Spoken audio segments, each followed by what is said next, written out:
अस्सलाम वालेकुम या अली मदद। जर्नी ऑफ फेथ जो सिलसिला लेके चल रहा है, उस सिलसिले को जितना लोग पसंद कर रहे हैं और जो लोगों के सवालात थे हमारे मुताल्लिक या जर्नी ऑफ फेथ के मुताल्लिक, वो आहिस्ता आहिस्ता उम्मीद है कि काफ़ी धुलते जा रहे हैं और एक साफ़ पिक्चर नज़र आने लगी है। आज मेरे साथ शामिल हैं अस्सलाम वालेकुम या अली मदद। मैं हूँ आसिम मलंग, आपका दोस्त। बात है शान फ़कीर की। जब लहरी साथ को मिला और फिर लहरी ने सारा प्रोग्राम बनाया और साथ ने आसिफ भाई को कहा, तो जब हम सब चले तो ये दिन था 15 रमज़ान का। हम अक्सर नूरानी के मेले के बाद चले जाते थे। असूल हमने ये तय किया कि सिर्फ मैं रोज़ा रखूँगा, बाकी सब रोज़ा नहीं रखेंगे। उसकी रीज़न ये थी कि उससे कुछ साल पहले जब हम दीवानी शाह पे पहली बार गए और हमें वहाँ पहला रोज़ा हो गया, सब ने रोज़े रख लिए और रास्ते में सबके रोज़े एक एक करके टूटने लगे और वाहिद मैं था जो कराची तक रोज़ा कायम रख सका। गर्मी बहुत थी, मुश्किलात बहुत थी, तकलीफ़ें बहुत थी, बाइकें बहुत ख़राब हो रही थी। तो ये तब हमने फ़ैसला किया कि सफ़र में वैसे भी इजाज़त है रोज़ा ना रखने की, बाद में आप कंप्लीट कर सकते हैं। तो वो दिन और आज का दिन है, सिर्फ मैं रोज़ा रखता हूँ और बाकी सबको नहीं रखने देता। इसी वजह से लोग अक्सर कहते हैं कि रोज़े में भी आप खा रहे होते हैं या लोग खाते हैं। बात है अकल की, बात है दनाई की, बात है इल्म की, कि जब आपको बहुत सी जगहों पे इजाज़त है तो यहाँ पे भी आपको बहुत सी इजाज़त है जो अकॉर्डिंग टू आप अपने दीन के हिसाब से चलते हैं। तो मेरा रोज़ा, और मुझे अच्छी तरह याद है अब्बास ने, क्योंकि हम उस ज़माने में बाइकों का सामान भी लेके जाते थे, पंचर का उसमें है, छोटी मोटी चीज़ें लेके जाते थे, अगर बाइक ख़राब हो तो हम खुद ठीक कर लें। और फिर हम खाने का सामान और बर्तन भी लेके जाते थे। तो मुझे अच्छी तरह याद है अब्बास ने जो पतीला अपने कंधे पे बांधा था वो खिसकता जो है वो उसके हिप पे चला गया और सामान भी था और वो डोनाल्ड डक लगने लगा और हम उसका मजाक भी उड़ा रहे थे, मगर उसे अच्छा लगा। तो करते करते लहरी के साथ हम चले तकरीबन कोई दोपहर के वक्त 11 या 12 बजे के करीब, और हमारे साथ 2 ढोल वाले भी साथ हो लिए। वो समझे कि बहुत बड़ा मज़ार होगा और वहाँ पे भी हम कुछ ढोल बजा कर कमा लेंगे, तो उन्होंने भी रिक्वेस्ट की और हमने उसे भी ले लिया। तो इस तरह करके तकरीबन 10-12 लोगों का काफ़िला बना और फिर उस काफ़िले को लीड किया लहरी ने, जो वहाँ एक मुकामी होटल में काम किया करता था और उसकी 2 दिन की छुट्टी थी। तो उसने कहा कि मैं तुम्हें ले जाऊँगा और मैं तुम्हें ले आऊँगा। तो हम चले। हमें नहीं पता था ये सफ़र इतना मुश्किल होगा, इतना दुश्वार होगा और हमें पहुँचते पहुँचते रात हो जाएगी। बना ले वीडियो, जा रहे हम लोग चांद फकीर।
फिर क्या होना था कि कुछ पहाड़ पार करने के बाद मेरी कंडीशन काफ़ी ख़राब हो गई, क्योंकि मुझे अंदाज़ा नहीं था कि ये सफ़र बहुत ही ऊंचा नीचा है। काफ़ी पहाड़ पार करने के बाद मुझे अंदाज़ा हुआ कि एक पॉइंट पे पहुंचने के बाद एक ठंडी सी हवा मुझे लगी है और मुझे ऐसा लगा कि यहाँ पे कुछ आराम करना चाहिए। बस हम लोग वहाँ पे आराम के लिए क्या लेटे, इतने में लहरी ने कहा कि हम लोग बहुत लेट हो जाएंगे, अभी आगे काफ़ी सफ़र है। इस तरीके से पहाड़ पार करते करते करते करते करते मैंने देखा कि एक मैदानी सिलसिला शुरू हुआ है। ये सारे उतर के नीचे चले गए, अज़द लोग भी नीचे चले गए। मैं बहुत आराम से जो है वो आराम से नीचे उतर रहा था। उस जगह पे नहायत ही कोई खूबसूरत तरीन पत्थर और छोटे छोटे जो है वो पानी के चश्मे थे और उनमें पानी भरा हुआ था। अज़द उनको देख के झांकता हुआ, देखता हुआ और आगे बढ़ रहा था। सारे लड़के बहुत खुश थे और कह रहे थे लहरी भाई और कितना है। बस वो लोग सवाल जवाब करते हुए लहरी के साथ आगे आगे जा रहे थे और मैं खामोशी से उस जगह के सन्नाटे को महसूस कर रहा था। चारों तरफ एक सन्नाटा था और मैंने कुछ टाइम के बाद एक झोंपड़ी वाला जो है वो होटल देखा और मेरी सांस में सांस आई कि यहाँ पे मुझे थोड़ी देर आराम करने की ज़रूरत है। तो मैंने इन सबको बोला कि यहाँ पे आराम करते हैं और आगे बढ़ते हैं। लहरी ने फिर मुझे कहा कि रात हो जाएगी, अभी सफ़र बाकी है।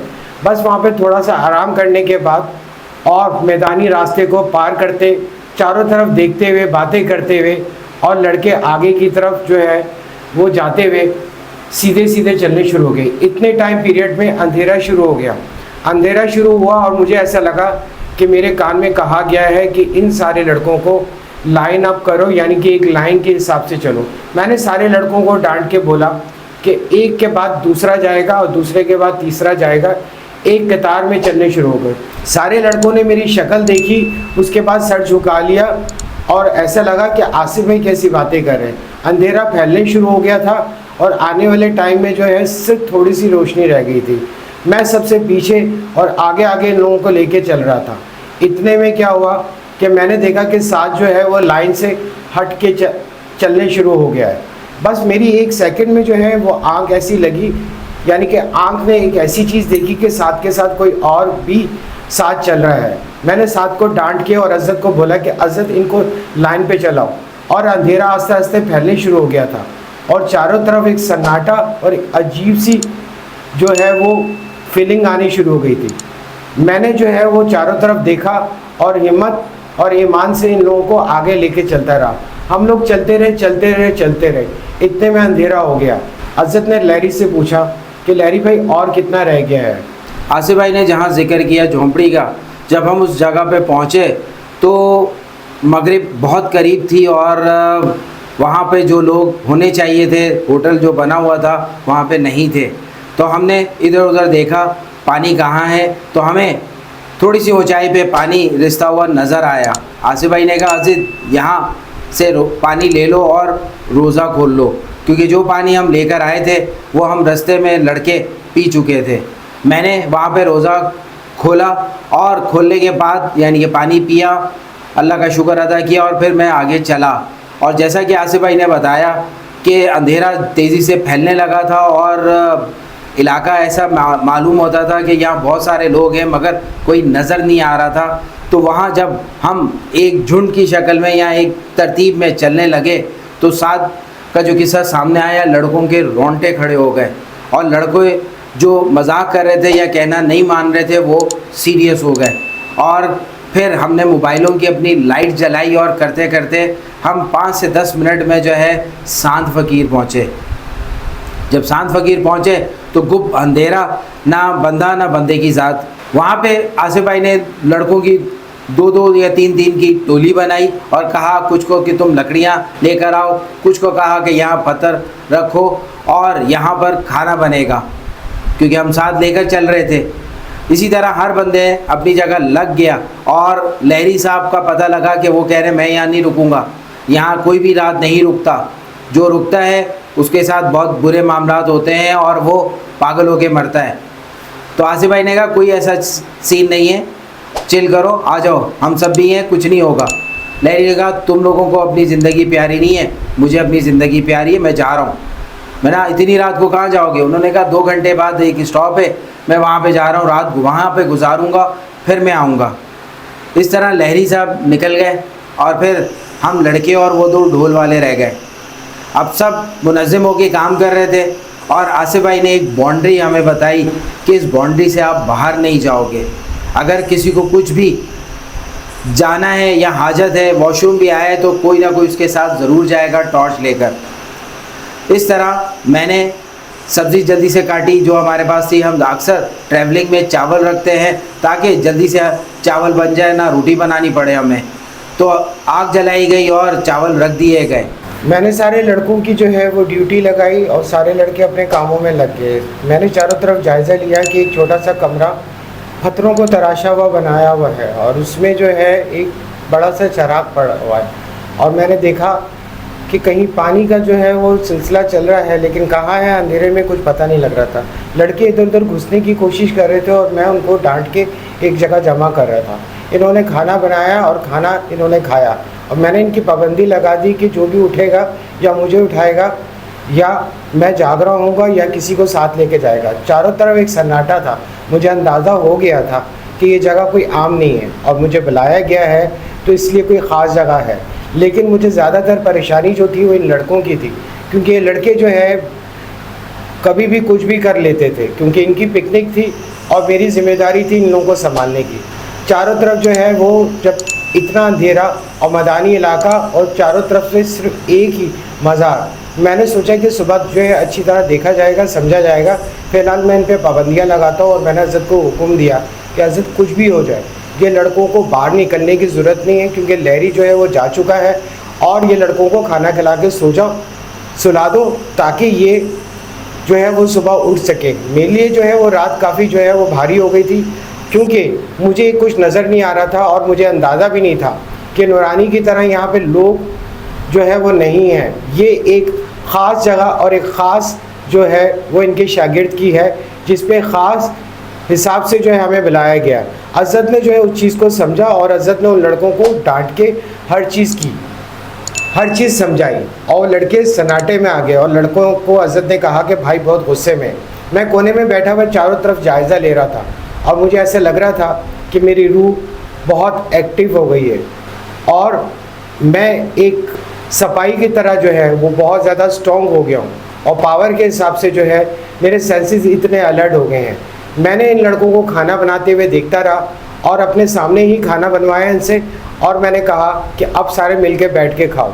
इन सारों ने जो है वो खाना खाया और फिर मैंने पाबंदी लगा दी कि हज़रत ये एक ही जगह पे सोएंगे, सुबह देखेंगे कि कौन सी चीज़ कहाँ है और ये जगह क्या है। इतने में मैं काफ़ी देर तक हज़रत के साथ उस जगह के बारे में बातें करता रहा और ये लड़कों को देखता रहा। लड़के मुझे देखने के बाद जो है वहाँ पे सो गए और मैं और हज़रत जो है काफ़ी देर तक बातचीत करते रहे।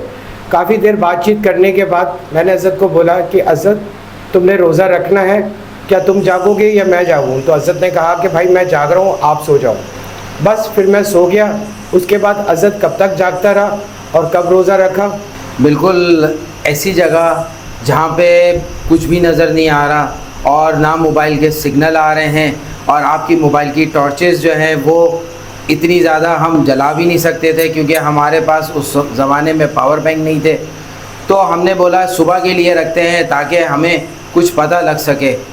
तो करते करते जब सब लड़के सो गए और फिर मैं और आसिफ भाई जागते रहे और फिर एक ऐसा वक्त आया कि आसिफ भाई को मैंने कहा कि तुम भी सो जाओ। तो आसिफ भाई ने कहा देख लोगे? मैंने कहा मैं देख लूँगा।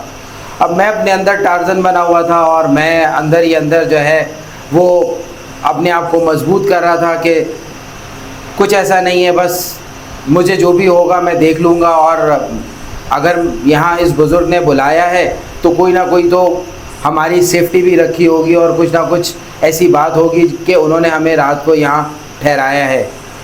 फिर क्या होना था कि मैं चारों तरफ देखता रहा, बैठ के मैं दरूद की तस्बीह पढ़ता रहा जो मेरी काफ़ी सालों से आदत थी। और दिल ही दिल में पढ़ते पढ़ते मैं कभी टाइम देखूं और कभी थोड़ा सा पानी पी लूं और जो खाना खाया था बस वही मेरी सहरी भी थी और वही मेरी अफ्तार भी थी। तो मुझे पता था मैंने सिर्फ पानी से रोज़ा रखना है और मुझे इन लड़कों को देखना है और इर्द गिर्द किसी जानवर को भी देखना है कि कोई आके हमें या इन लड़कों को नुकसान ना पहुंचाए। करते करते टाइम गुजरता रहा और मैं इधर उधर देखता हुआ कभी दरख्तों को देख रहा हूँ जो पत्ते हिल रहे हैं जिस दरख्त के नीचे हम लेटे हुए थे, कभी पानी की आवाज़, कभी हवा की सरसराहट, ये सब चीज़ें मज़े की भी लग रही थी और अंदर अंदर एक दिल भी था कि कुछ हो ना जाए, मगर ख़ुद पे यकीन था और उन बुज़ुर्ग पे यकीन था, यानी कि सान फ़कीर पे। तो मुश्किल आसान हुई और एक वक्त आया कि जब मैंने टाइम देखा कराची के हिसाब से, मैंने वहाँ पर अपना रोज़ा रखा और रोज़ा रखने के बाद मैं इंतज़ार करने लगा हल्की हल्की रोशनी हो तो मैं नमाज़ पढ़ूँ।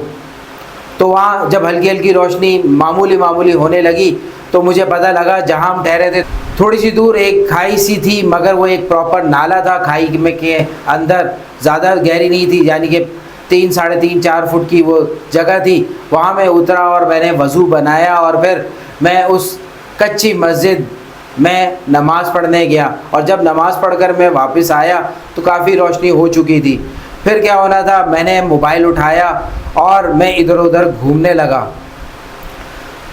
खुशी का ये आलम था कि वहाँ पर इतनी धुंध थी कि आपको हल्की हल्की ठंड लग रही थी, क्योंकि ये दरख्त के नीचे थे, इतना इनको फील नहीं हो रहा था। मैं ज़रा बाहर निकला तो मुझे अपना ही हाथ थोड़ी दूर के बाद नज़र नहीं आ रहा था, इतनी धुंध थी।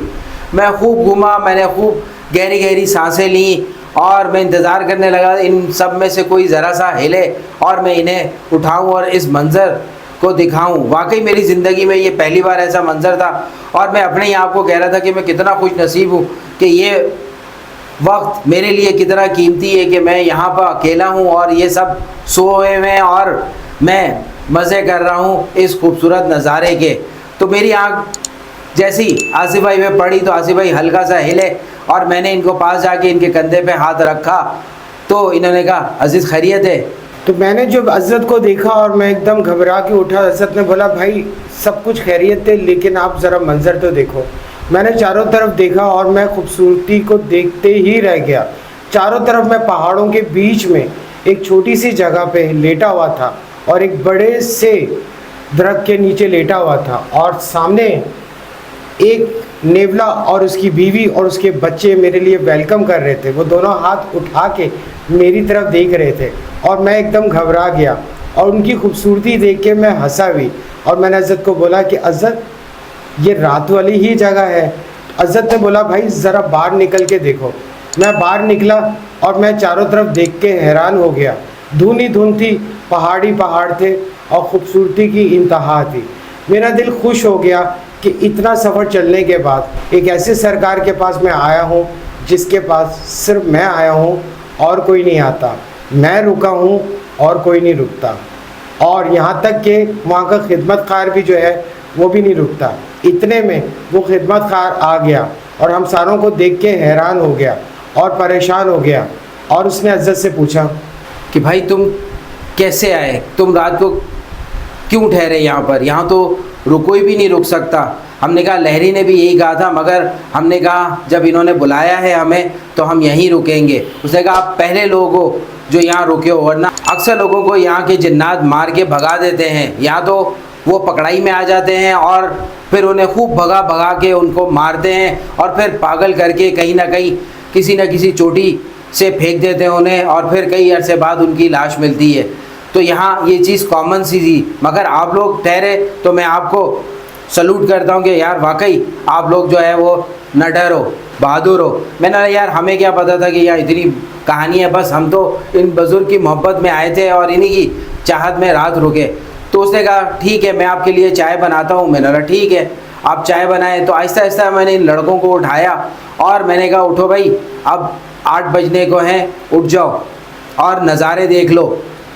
मैं तो सुबह तकरीबन 5:30 बजे से नज़ारे देख रहा हूँ। तो फिर क्या होना था, लड़कों ने आंखें मलते हुए जब उठे और देखा तो बोले, हमें पहले क्यों नहीं उठाया? मैंने कहा, कल उठा देंगे। तो फिर लड़कों ने उसी पानी में जाकर मुँह धोए और इर्द गिर्द के जो एक्सप्लोरेशन थी उसकी तरफ वो निकल गए। हर किसी ने अपने अपने एक्सपीरियंस किए, किसी ने धुन को एंजॉय किया, किसी ने शबनम को एंजॉय किया, किसी ने नंगे पांव चल के उन पत्थरों पर अपनी फीलिंग अच्छी की, कोई वॉशरूम चला गया, कोई ऊपर चला गया पहाड़ पर और मैं कुछ लड़कों के साथ ऊपर पहाड़ पे चढ़ा। चाय पीने के बाद जब हम ऊपर गए तो वहाँ पर एक और मज़ार हमें मिला। वहाँ पे हमने हाज़िरी दी और वहाँ पे भी जो धुंध छाई हुई थी, उसके बाद हम फातिहा करने के बाद वहाँ से वापस आए और हमने बाकी लड़कों को बताया। फिर सब वहाँ गए। फिर लहरी इतने देर में आ गया हमारे साथ और कहने लगा रात कैसी गुजरी, कुछ हुआ तो नहीं? उन्होंने अल्लाह का शुक्र है कुछ भी नहीं हुआ। लहरी आया, उससे पूछा ढोल वाले गया? तो हमने कहा वो ढोल वाले किसी स्कूटर वाले के साथ आगे किसी और मज़ार पर गए। तो लहरी ने कहा आगे सिर्फ एक पीर भुक्कर ही है। तो हमने कहा हम भी चलें? उसने कहा हाँ बस तुम लोग नाश्ते से फारिग हो गए हो, चलते हैं, शाम तक वापस आ जाएंगे। पीर भुक्कर की कहानी हम आपको किसी और व्लॉग में बताएंगे कि वहाँ हमारे साथ क्या क्या हुआ।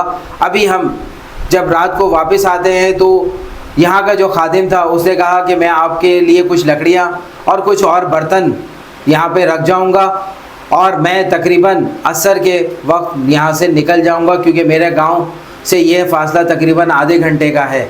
तो हमने बोला ठीक है, हम कोशिश करेंगे कि मगरिब से पहले आ जाए, नहीं तो हम यहाँ पे रात गुजारेंगे।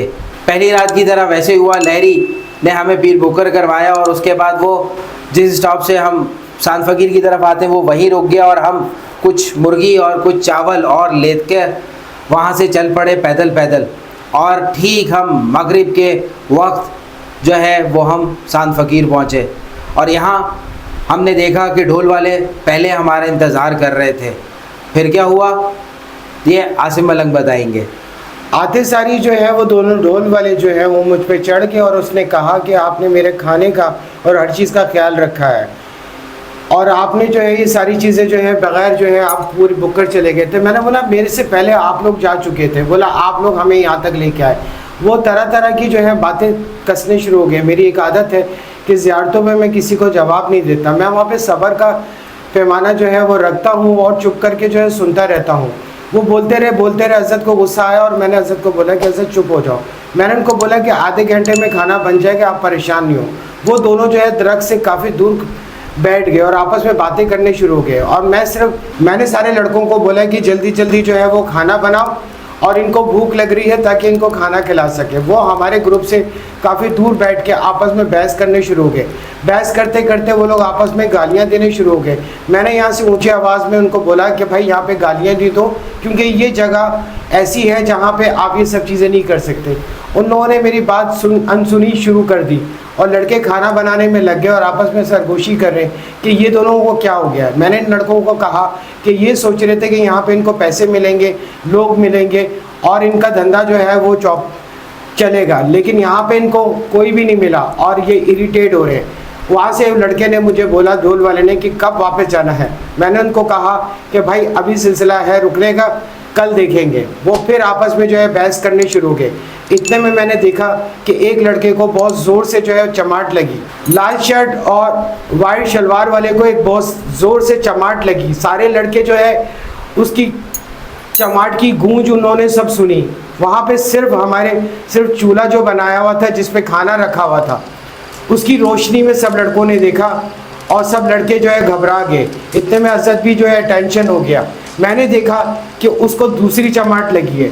मैंने ज़ोर से हज़रत को बोला कि हज़रत तुम सारे लड़कों को इस कमरे में लेके जाओ और खाना जो है बाद में देखना, पहले इन लड़कों को लेके जाओ। सारे लड़के जो है घबरा गए और मैं भाग के उन दोनों लड़कों के पास गया, ढोल वालों के पास।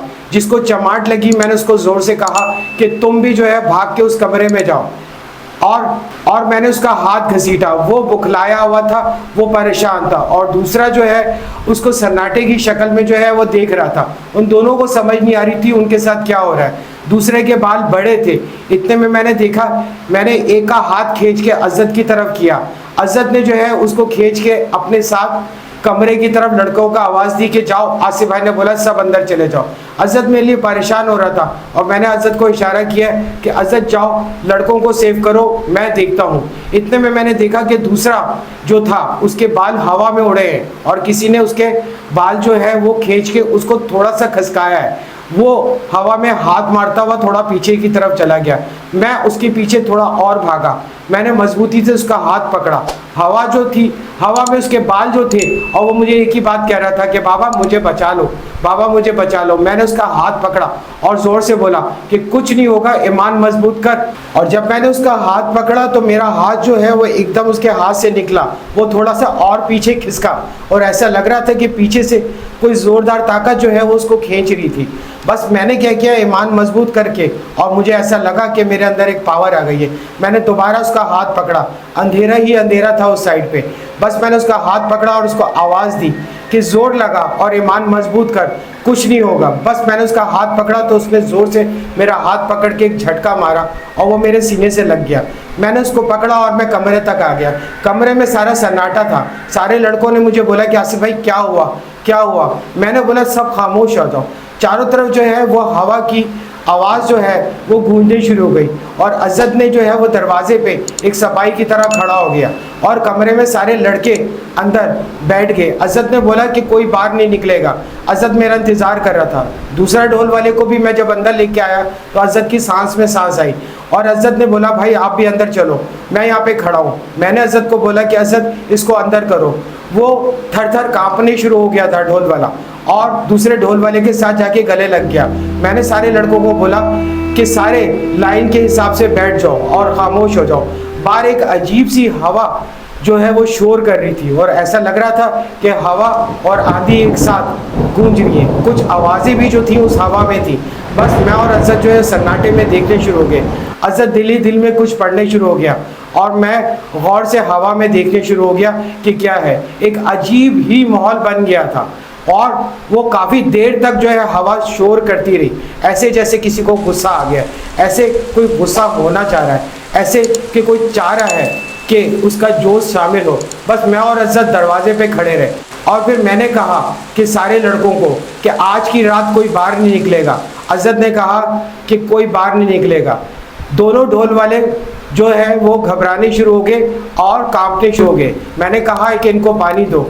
अंदर जो चिराग जला हुआ था अज़द ने उसको जलाया और रोशनी सी हो गई। बाहर का अंधेरा और बाहर की आंधी बाकायदा महसूस होने शुरू हो गई थी। ऐसा लग रहा था कि हवा ही हवा है और चारों तरफ मट्टी ही मट्टी है। बस अंधेरे में कुछ पता नहीं लग रहा था।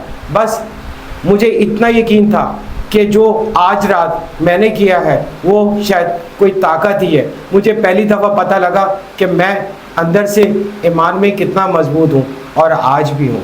बिल्कुल, जैसे जैसे हम ये जिक्र कर रहे हैं मुझे लग रहा है कि मैं वहीं खड़े होकर ये दोबारा से ये मंज़र देख रहा हूँ।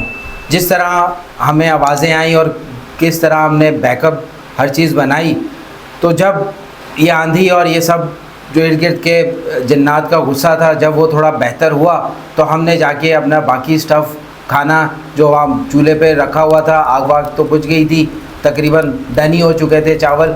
तो फिर वो 3 लड़के गए, 2 लड़कों ने उठाया, एक ने टॉर्च पकड़ी हुई थी तो खाना अंदर किया, चटाई अंदर की हमने और बाकी जो कुछ चीज़ें थी हमने वो अंदर लाए।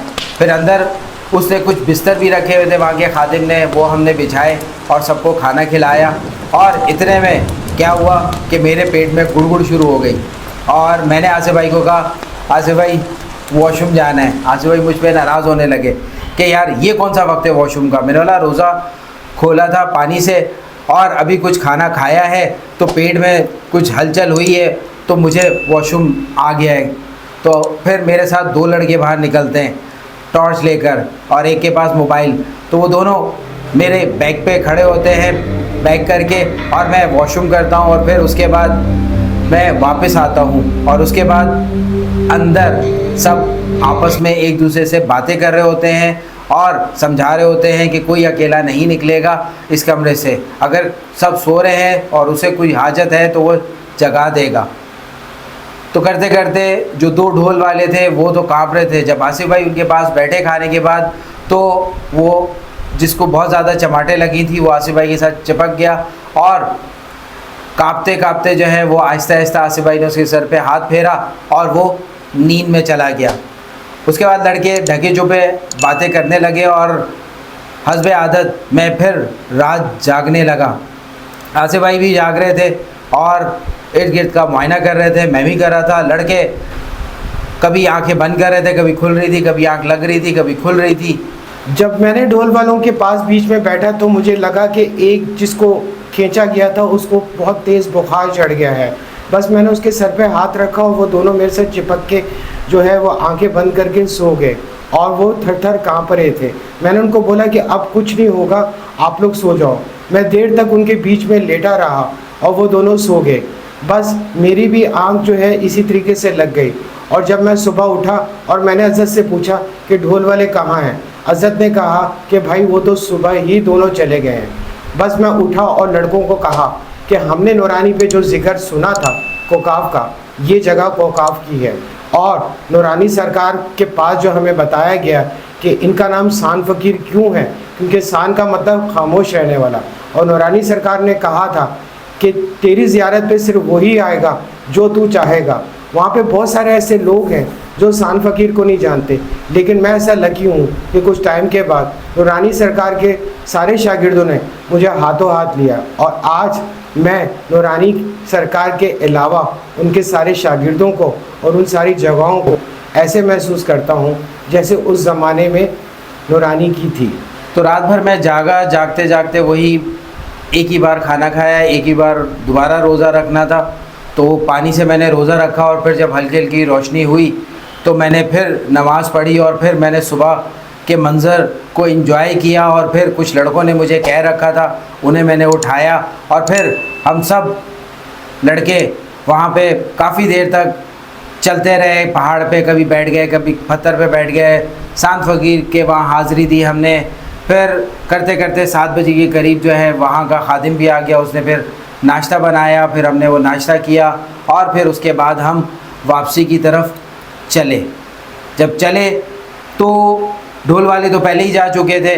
तो फिर जब हम सुबह वहाँ तकरीबन 9 साढ़े 9 बजे के करीब चले तो हमारा टारगेट था कि हम 2-2:30 बजे तक पहुँच जाएंगे और फिर वहाँ से आगे देखेंगे, हिम्मत होगी तो कराची की तरफ भी चले जाएंगे। वापसी का मंज़र भी बहुत अच्छा था और हमने खूब इंजॉय किया। ख़ास तौर पे जब हम उस पीक पॉइंट पे पहुँचे जहाँ हवा बहुत तेज़ होती है, वहाँ पे जो हमने इंजॉय किया, ज़िंदगी की जो लुत्फ़ उठाया वो अपनी मिसाल आप ही है। जब आप कभी वहाँ जाएंगे तो आपको पता लगेगा कि वो हवा कैसी है वहाँ की और वो पॉइंट कितना पुरसकून है। मुझे ऐसे लगता था जब भी मैं वहाँ से गुज़रता हूँ मुझे ऐसा लगता है जब भी मैं वहाँ से गुज़रता हूँ कि वहाँ कोई ना कोई ऐसा बुज़ुर्ग है उन पहाड़ों में कि जो वहाँ रात को भी इबादत करता था या दिन में इबादत करता था, क्योंकि उस जगह की तासीर ही ऐसी है। मैं आपको अपने चाहने वालों को और अपने नूरानी सरकार के चाहने वालों को कहूँगा कि आप बहुत ज़्यादा नूरानी चाहते हैं तो एक दफ़ा मेरे कहने पे सान फ़कीर ज़रूर जाना। सान फ़कीर ने अपनी बहुत सारी ऐसी चीज़ें मेरी ज़िंदगी में डाली हैं, यहाँ तक कि वहीं से मेरा ईमान मजबूत हुआ और आज भी मजबूत हो। जिन भूत जो भी कुछ हो, लेकिन आपका ईमान सबसे ज़्यादा मजबूत होता है ऐसी जगहों पे और ईमान आपका मजबूत रहना चाहिए।